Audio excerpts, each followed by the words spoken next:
because one of the impediments to people who've really taken a blow in their life is that things have fallen apart around them so badly that where they have to start is humiliating even to consider. The rule, it's a pretty straightforward rule when you want to get back on your feet, and the rule is you have to make the task small enough so that you'll do it. I think the best thing you can do with regards to your conscientiousness is to set up some aims for yourself, goals that you actually value.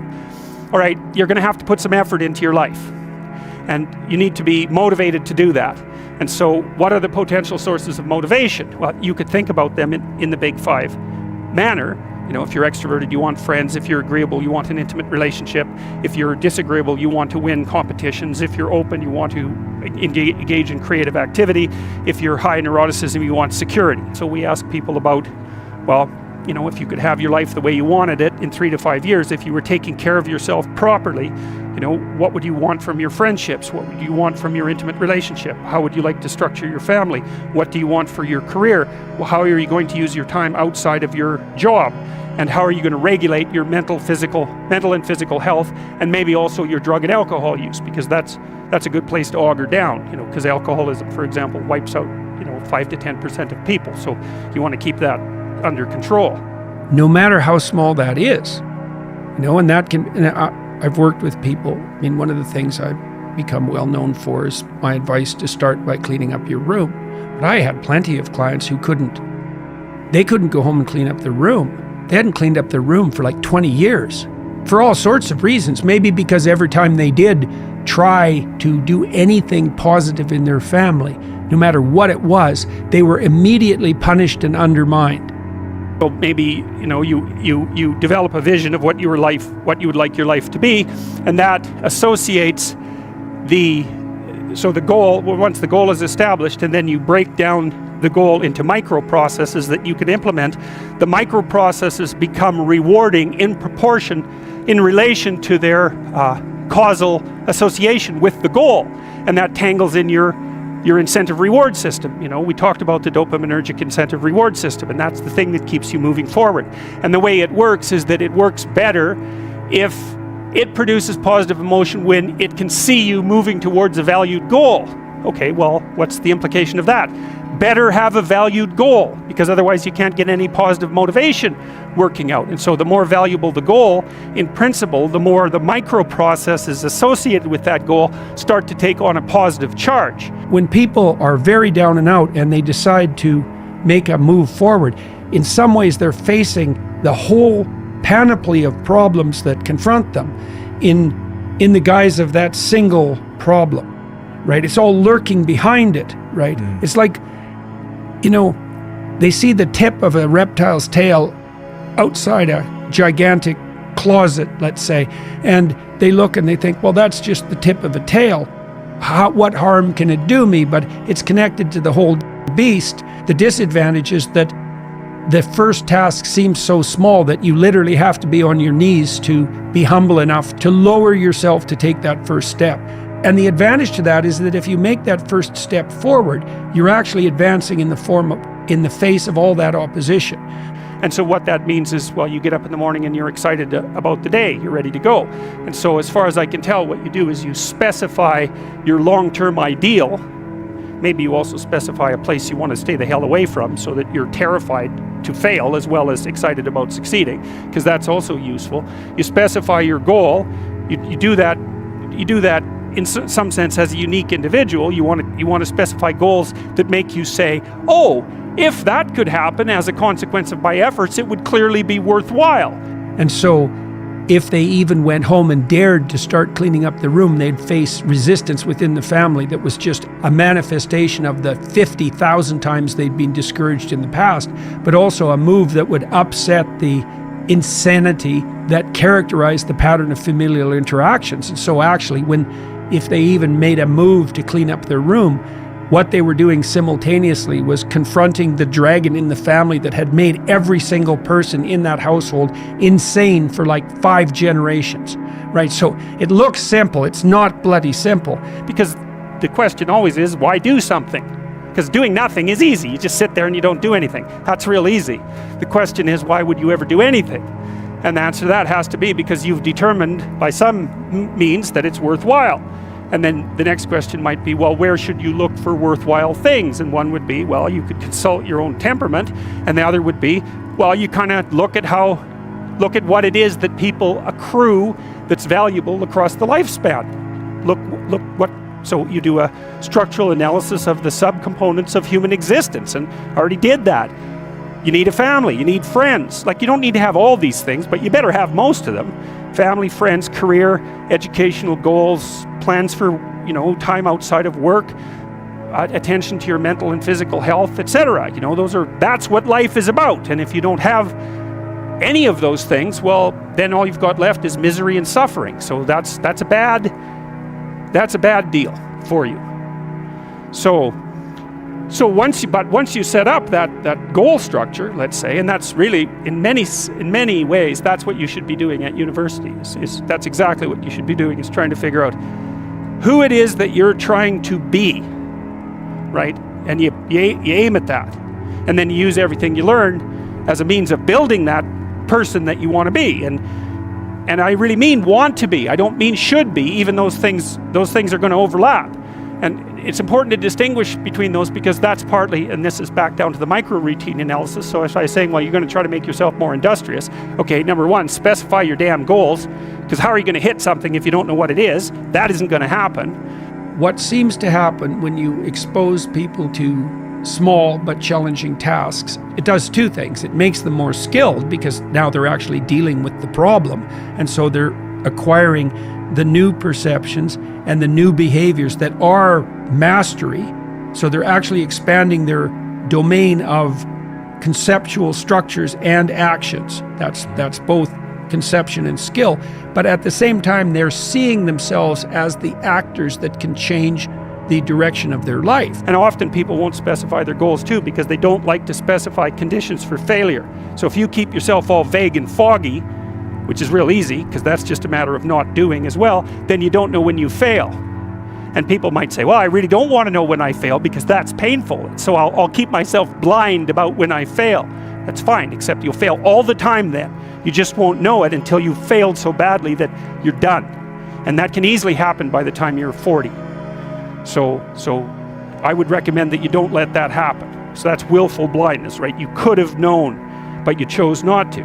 Okay, so once you get your goal structure set up, you think, okay, if I could have this life, looks like that might be worth living, despite the fact that it's going to be, anxiety provoking and threatening, and there's going to be some suffering and loss involved in all of that. Obviously, the goal is to have a vision for your life such that, all things considered, that justifies your effort. Okay, so then what do you do? Well, then you turn down to the micro routines. It's like, okay, well, this is what I'm aiming for. How does that instantiate itself day to day, week to week, month to month? And that's where something like a schedule can be unbelievably useful. Google Calendar. It's like, make a damn schedule and stick to it. Okay, so what's the rule with the schedule? It's not a bloody prison. That's the first thing that people do wrong. They say, well, I don't like to follow a schedule. It's like, well, what kind of schedule are you setting up? Well, I have to do this, then I have to do this, then I have to do this, and then I just go play video games, because who wants to do all these things that I have to do? It's like, wrong. Set the schedule up so that you have the day you want. That's the trick. It's like, okay, I've got tomorrow. If I was going to set it up so it was the best possible day I could have, practically speaking, what would it look like? And then we'll say, okay, well, maybe this is a solution. Why don't you go implement it? Come back next week after having attempted this. Let's see how it went. And sometimes people come back and say, well, that went great, and it started me, and I did 3 other things, and you know what, we seem to be on the right track. And sometimes they come back and say, nope, that didn't work at all, like with the vacuum cleaner. And so then you have to think, what you do in that situation is make the task smaller. If you make the task small enough, I've never seen anyone not be able to progress if they made the task small enough. But, that can be pretty humiliating. Now, the upside is that once you take that first step, you've looked the beast in the face, and you'll start progressing, not linearly, but exponentially in speed.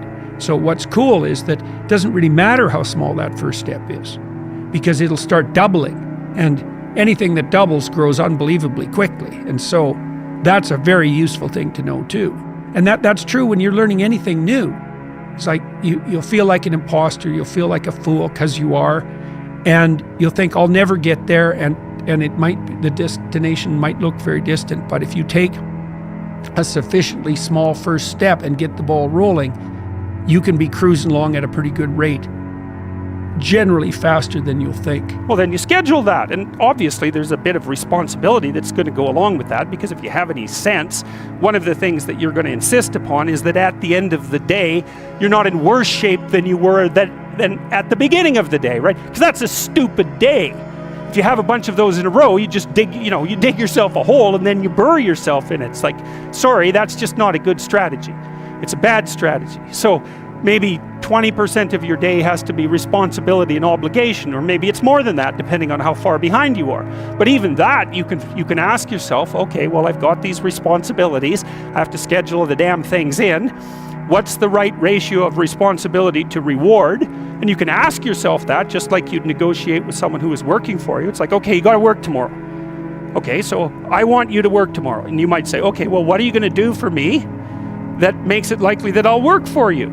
Well, you could ask yourself that, So maybe you do an hour of responsibility and then you play a video game for 15 minutes. I don't know, whatever turns your crank, man. But, you have to negotiate with yourself and not tyrannize yourself. Like you're negotiating with someone that you care for, that you would like to be productive and have a good life. And that's how you make the schedule. It's like, and then you look at the day and you think, well, if I had that day, that'd be good. Great. And you're useless and horrible, so you'll probably only hit it with about 70% accuracy, but that beats the hell out of 0, right? And if you hit it even with 50% accuracy, another rule is, well, aim for 51% the next week, or 50.5% for God's sake, or because you're going to hit that position where things start to loop back positively and spiral you upward. You lay out the problem first. Okay, what the hell's wrong with you, do you think? You have to listen and listen and listen while the person unfolds everything that might be wrong. They put all their cards on the table, and then you sort through them and you think, well, some of that, even they'll figure this out themselves. Some of that's not really the central issue. And so you imagine they lay all the cards on the table, and then you kind of get rid of 90% of them. It's a symptom. Yeah, it doesn't really bother me now that I've talked about it. That doesn't seem key. I think I'm really done with that. That isn't interesting to me. But they'll still have to lay it all out. And then you focus on the problem, and then the next thing you think is, ask them, is something, this is great general problem-solving strategy, is, okay, if this could be better as far as you're concerned, what would better look like? And then they have to lay their cards on the table about that. So you do the same thing. And now you have the diagnosis, that's the problem statement. And now you have a hypothetical cure, let's say. And now you need a strategy, right? And that would be the steps in between the problem and the final destination. And then you break down the steps until you find a step that the person will take. And you have to do that experimentally. Well, as I said, what's the problem? Diagnosis. What's the potential solution? The person has to be on board with all this, right? I mean, they have to be the people who decide that's the problem. You can't enforce that on them. They have to discover it for themselves. And the same with the solution. And the same with the strategies. It's like, I don't know what's right for you. I'll listen. We can jointly explore what might be the right vision for you.